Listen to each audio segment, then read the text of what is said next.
सकाळची वेळ म्हणजे खूप घाई गडबडीची वेळ असते आणि अशातच सुकी भाजी जर नसन केलेली तर मुलांच्या डब्यासाठी टिफिनमध्ये काय द्यावं हे खूप मोठा प्रश्न पडलेला असतो।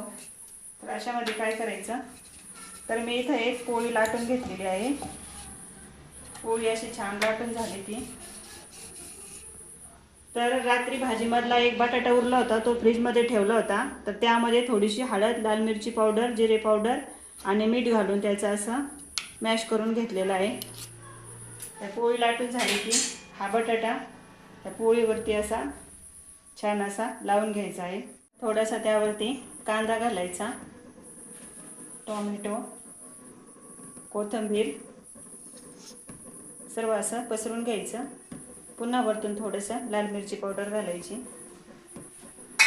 आणि त्याचा असा रोल बनवून घ्यायचा आहे। रोल करून तो असा मधून कट करून घ्यायचा आहे। कट झाला की त्याचा असा गोल असा त्यावरती पीठ घालायचं आणि छान असा लाटून घ्यायचा आहे। तव्यावरती थोडंसं तेल घालायचं,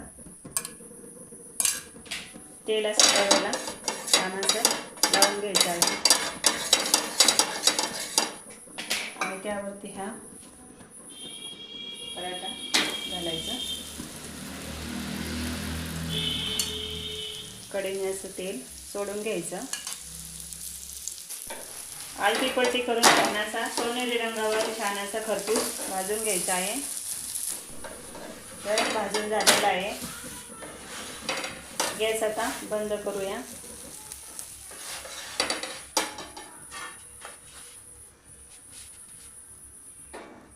तर बघा किती सुंदर असा पराठा झालेला आहे। तर गेले ना मुलांच्या टिफिनचं टेन्शन, हा पराठा तुम्ही मुलांच्या टिफिनला देऊ शकता।